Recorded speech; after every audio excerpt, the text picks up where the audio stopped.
ladies and gentlemen. Today we are going to be reviewing one-step division problems during your independent station work. You need to make sure that you have a pencil, the worksheet that goes along with the screencast, and a hard surface to write on. For the first problem, I am going to do it, and I just simply want you to watch and go through the steps. So you can put your pencil down and follow along. The first step is to make sure that you are thinking of the steps of division. We have divide, multiply, subtract, check your work, and then bring down a remainder if you have one. Taking a look at this problem, the dividend is 43 and my divisor is 5. So I'm first going to ask myself, can I make a group of 5 if I just have 4? The answer should be no. So then I'm looking at the entire dividend, which is 43, and I'm asking myself, can I make a group of 5 if I have 43? Go through all of your multiples of 5, 5 times 1, 5 times 2, 5 times 3, and so on. When you do that, you should realize that you can make 8 groups of 5 when you have 43. That is dividing. The next step is then to multiply. You are doing 8 times 5, which is going to give you 40. When you multiply, you are going to write that product below. The next step then is to subtract. You're going to do 43 minus 40, and when you subtract, you're going to get a difference of 3. The next step is to check your work. When you do 8 times 5, is it truly 40? When you get that product, is it less than the dividend? So is 40 less than 43? When you subtract, does it equal 3? Yes. I am done checking my work. The last step is to see if there's any other digits to bring down. When I look at this, there aren't any, so I don't need to bring any down, and I know that I am done. When you're finished, you need to write your remainder as a fraction. So if you remember from our song from yesterday, when you have a remainder, it is then upward bound. So that means your remainder 3 is going to be in the numerator of your fraction, and your divisor 5 slides right over. Your final answer is going to be 8 3/5. All right, now you watched me do this. Now the next one we are going to do together. So taking a look at your worksheet, you should have the problem 67 divided by 7. So pick up your pencil and let's do this one together.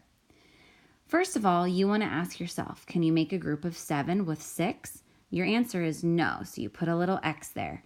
Can you make a group of 7 with 67? Yes, you can. So you know you're going to have one digit in your quotient. That means you're going to go through the divide, multiply, subtract, check your work, and bring down process one time. So let's get started.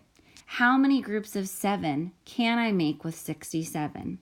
Go through all of the products of 7. Think of your times tables. As you're going through them, hopefully you're thinking through about 7 times 9. We'll do that first for our dividing, and I'm going to write my 9 up at the top. I'm going to cross that off because I can make 9 groups of 7 out of 67 without going over it. The next step then is to multiply. What is 9 times 7? When I multiply 9 times 7, I get 63, and I write it below. Cross off multiply. The next step is to subtract. When I subtract 67 minus 63, I'm going to get 4. The next step then is to check your work. Is 9 times 7 63? Is 67 minus 63 4? Yes, I look good. The next step then is to see if there are any other digits to bring down, and there are not any other digits to bring down. So the final step is to write your remainder as a fraction. The remainder goes on top of your fraction, and then your divisor 7 is going to be your denominator. Your final answer is 9 4/7. All right, this was a problem that we did together. Take a look at the next problem on your worksheet. This is one that I want you to do. Go ahead and pause the video right now, and then hit play so that you can check your work. All right, let's check your work.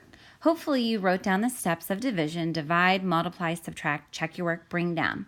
Taking a look at this, With your dividend of 43 and your divisor of 5, you should have hopefully thought that you can only have a group of 5 when you have 43. So there's going to be one digit in your quotient, which means you go through the process one time. Taking a look at this, you went through your math facts, and I'm hoping that you thought that you can only make 8 groups of 5 with 43. That was your division. Next, you had to multiply 8 times 5, and you got 40. The next step then is to subtract. When you subtract, you get 3. Checking your work, everything looks good. Again, notice that 40 is less than 43, so you can accurately subtract. The last step is to bring down. Do you have any other digits to bring down? You don't in this case.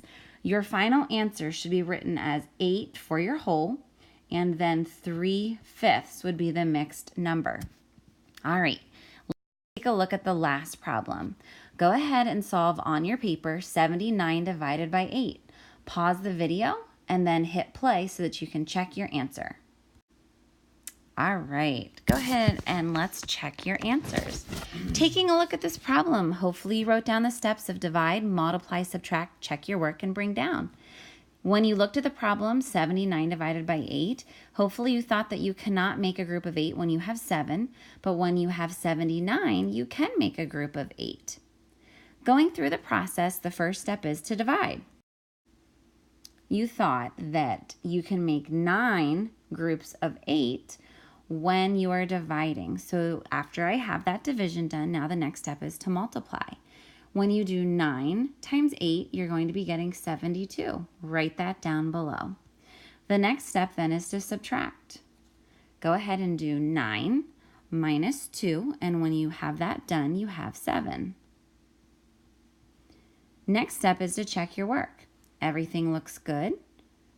72 is definitely less than 79. When you subtract, you have 7. And the last step is to bring down. Do you have any other digits to bring down? No, you don't. So you know that you are finished. Finally, you want to write your answer as a mixed number.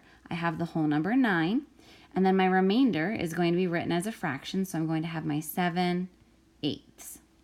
What I'd like you to do is to take your paper.